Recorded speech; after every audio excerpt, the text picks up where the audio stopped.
Today we're testing the Samsung Ru7100. It's a good 4K TV and the successor to the very popular NU7100 from last year. We bought the US 55-inch model to test, but it's also available in a wide range of sizes, from 43 inches up to 75 inches. We expect these other sizes to have very similar picture quality. It's also available in many other regions with the same Ru7100 model code, and we expect these international variants to offer the same performance. Typically, there are only minor differences like the supported voltage or tuner to support these different regions.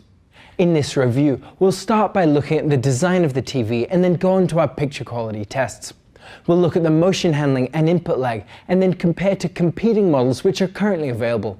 If you'd like to skip ahead, then check out the links in the description below. The design of the Ru7100 is excellent. It looks very similar to last year's NU7100 with only a few subtle differences which we'll go over. The single control button is located under the Samsung logo at the front of the TV and provides basic function just like the Q60R. The wide-set plastic stand supports the TV well, but it does require quite a large table. The borders of the TV have an average thickness and look good. Moving around to the side of the TV is quite thin, so it has a relatively low profile close to the wall if you mount it. The rear of the TV has a textured plastic finish, which looks good, and there are channels along the bottom of the TV for cable management, similar to the other new Samsungs. There are also clips on the rear of the stand to keep those cables out of sight, which is a nice touch. Interestingly, the analog composite and component inputs don't require an adapter this year. You can use these to connect older devices. Looking at the TV through a thermal camera, we can see that the lower edge is much warmer than the rest of the TV. This is due to the location of the LEDs at the bottom. Now we'll move on to the picture quality. We'll be comparing to currently available TVs, but competing models will change as new TVs are released throughout the year. For an updated comparison with new models as we buy and test them, see the review page on our website, which is linked below. A high contrast ratio is important for those who watch in the dark, for the TV to produce deep and detailed dark scenes. We measure the contrast ratio in a dark room with our checkerboard pattern displayed on the TV. We use this Konica Minolta LS100 luminance meter to measure the white and black luminance, and the contrast ratio is the ratio between these values. The Ru7100 has a VA-type panel with a very high native contrast, which is excellent. This is about the same as the NU7100 from last year and allows the TV to produce deep blacks, which is great for those who watch in the dark. This is better than TVs with IPS panels like the LG UK7700. Unfortunately though, this TV doesn't have local dimming to improve the dark scene performance further. This is quite normal for these lower-end 4K models though, and tends to be a distinguishing feature with mid-range and high-end TVs. Now, a wide viewing angle is important for those who sometimes watch off to the side. This is because all of the displays we've tested lose accuracy when you aren't watching from directly in front. We measure a number of test patterns at 10-degree angle increments to objectively evaluate the loss of image accuracy. As typical for TVs with VA-type panels, the Ru7100 doesn't perform well, and the blacks raise off-axis and the gamma shifts. Some of this can also be seen in our comparison video. We chose this particular image to show the viewing angle performance of all TVs because color shifts tend to be most noticeable when looking at skin tones. Overall, everyone's sensitivity to this issue varies. For those who watch from directly in front, this isn't an issue, but if you watch at an angle, then a TV with an IPS panel, like the LG UK7700, may be a better choice. If you have a bright room, then good reflection handling is important to reduce the amount of glare on the screen. Like many of our other measurements, we measure this in a dark room though, so that we can completely control the test conditions. We use this integrating sphere to provide a uniform and stable light source and measure the ratio of light incident on the screen compared to the amount reflected. The Ru7100 has decent performance, which is about the same as the NU7100 from last year. It should be fine for most rooms, but in a bright room this may be limiting. Now, another important factor for those in a bright room is the brightness of the TV. A high peak brightness allows it to effectively overcome glare. Don't worry about the TV being too bright though, as you can turn down the backlight to suit your room.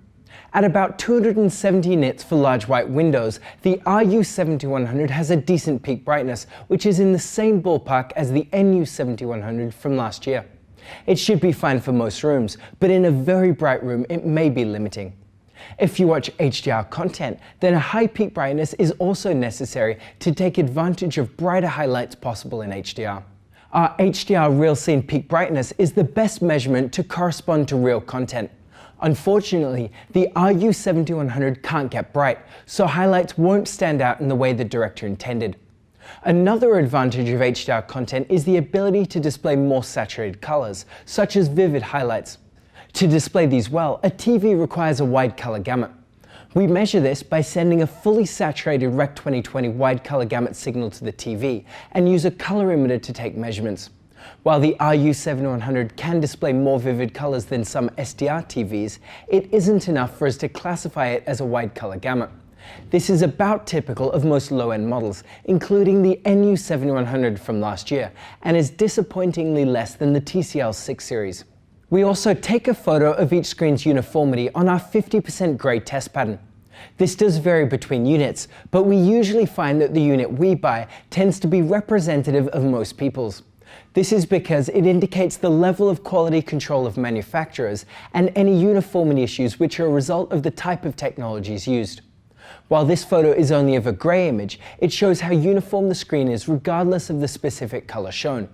In this image of the Ru7100, we can see that the edges are a bit darker, which produces a vignetting type effect which some people find distracting when watching TV. The center of the screen is relatively uniform, however there is a darker region in the bottom third, which produces a uniformity issue known as the dirty screen effect. This can be distracting when large areas of a similar color are shown, such as when gaming or watching sports.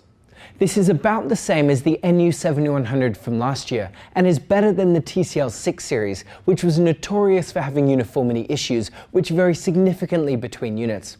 On the other hand, different units of Samsung TVs tend to perform more consistently within the same model. So now on to the motion handling. These results are a bit technical, so if you want to learn more about motion handling of TVs, then see our video series which is linked below. If you watch fast-paced content such as sports or plan to use the TV for gaming, then a fast response time is important to reduce the amount of motion blur. We use our own tool developed in-house to measure the time it takes for the LCD to transition between different colors. We use this to provide an average value for the time it takes for the TV to complete 80% of each transition, and another value for the time it takes to complete all transitions on average. Overall, the Ru7100 provides a good result, but it isn't as good as many other new TVs. There isn't too much blur when watching sports or playing games. This blur is visible as a darker trail on the left-hand side of our logo photo. Also visible in this photo are logo duplications, which are a result of the 240Hz PWM flicker of the TV. Now, if you want the clearest image when gaming, then you can decrease the flicker frequency of the backlight to 60Hz, a technique known as black frame insertion. This reduces the amount of persistence blur. Unfortunately, we found that although it flickers at the correct frequency, on our unit there is a lot of crosstalk. The backlight strobe catches the TV mid-transition, resulting in the double image you can see in this photo. We don't know if this is likely to perform better on other units. Now, if you do plan to game, then a low input lag is important to reduce the delay between something that occurs in-game and when you see it on the screen. The good news is the Ru7100 is exceptionally quick, with about 11 milliseconds of input lag at 60Hz, regardless of the input resolution. This is excellent and can make this TV well suited for fast-paced gamers.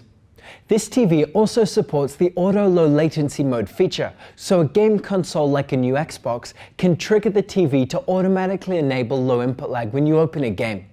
So now on to the other features. Like other Samsung TVs, this TV has the Tizen Smart platform. It works well, however this TV uses a slimmed down version with less animations. Unlike higher-end Samsung models, there is no smart remote, so there's also no voice control.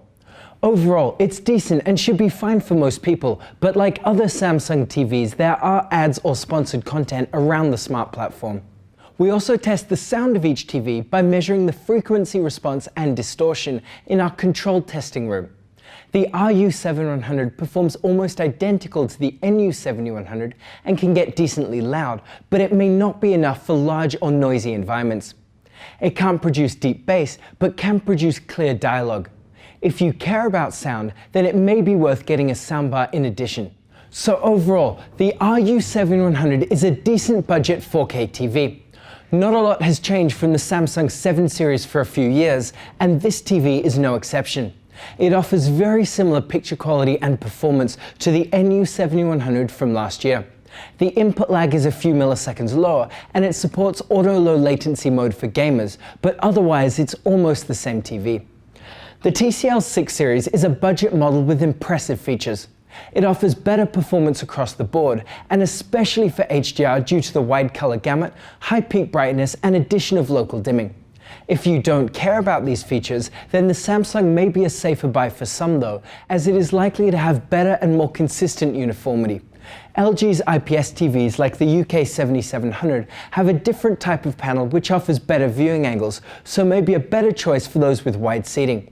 They offer poor darkroom performance though, as the low native contrast ratio results in blacks that appear grey. If you watch at an angle, then it may be worth going with the LG, but otherwise the Samsung is likely a better choice for most. So that's it. We want to hear what you think of this review and what you want to see next. Leave a comment down below to let us know what videos you are interested in. You can check out all of the measurements on our website. And if you like this video, subscribe to our channel or become a contributor. Thank you for watching, and see you next time.